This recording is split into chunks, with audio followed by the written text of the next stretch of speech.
Let me ask you, you think maybe from your perspective, you have a blind spot? And I'd love for you to push back on this one here.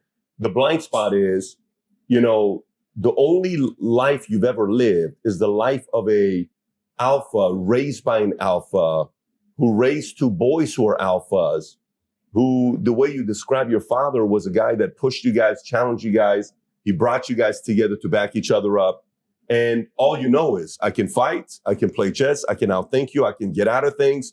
I have the gift of gap, I can talk, I can do.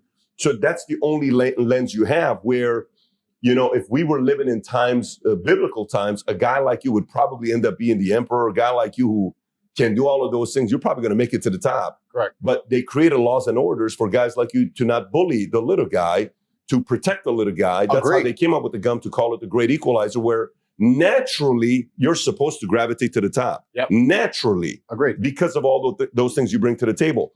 People want a guy like even in New York, many times, Brownsville, they wanted some of the mob there because the mob prevented girls from being taken advantage of. Absolutely. But they still broke the law. So there was still that element of, so do you think a part of it where for you, yes, a person may say, I can see why Tate wants to be in a place where there's fewer law and order versus in a place where there's high law and order, because it doesn't really defend him, doesn't protect him. That's a really good point of view. And it actually ties in very interesting to another point I want to make, where there's a correlation between people who are free thinkers and people who have opinions which differ from the norm and their testosterone levels. I don't know if you've ever seen this.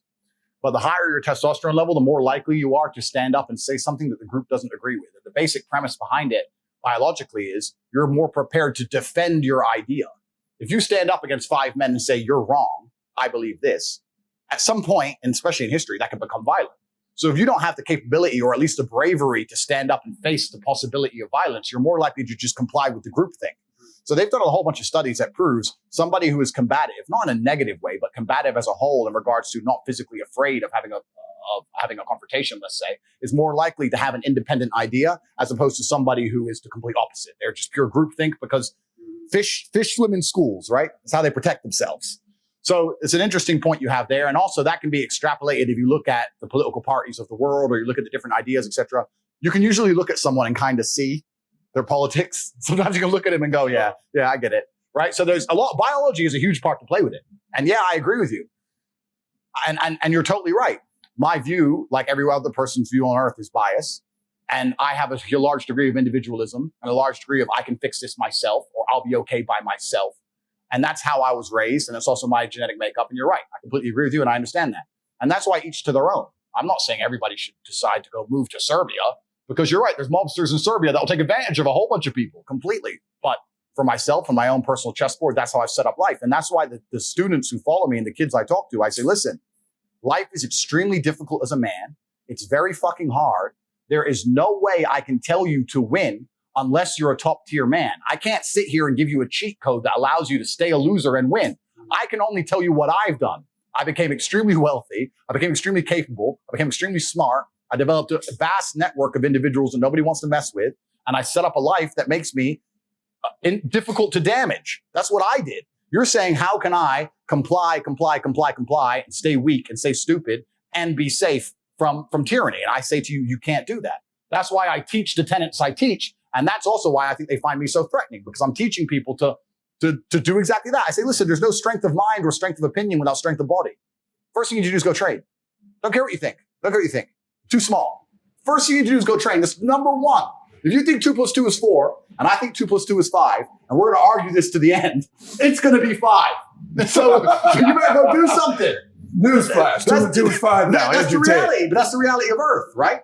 And I teach kids this reality. I teach men this reality. And by even doing basic things like teaching young men to go and be strong physically, which is, I'd like to think we live in a world where that's all seen as a good thing. There are people in the world who sit there and go, wait.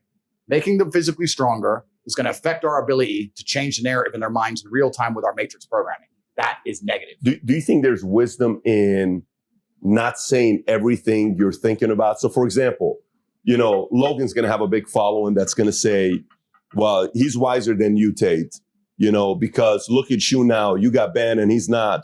You're smart. He's wise.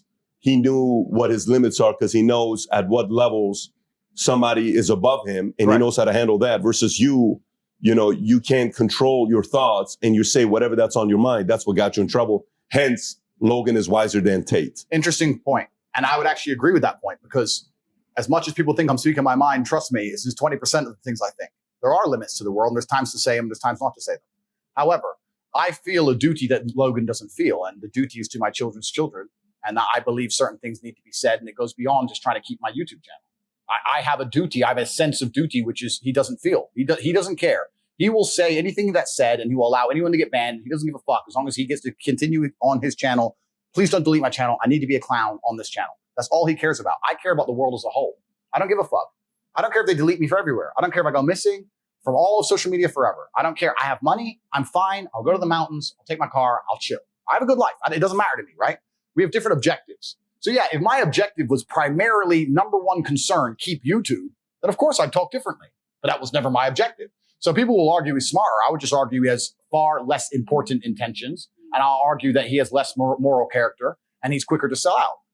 A lot of the things I say, I'll also be honest, a lot of the things I say, I really don't think were bannable offenses. I just think I said things that got so popular. I don't think it's the things I said. I think it's how many times they were listened to. And that long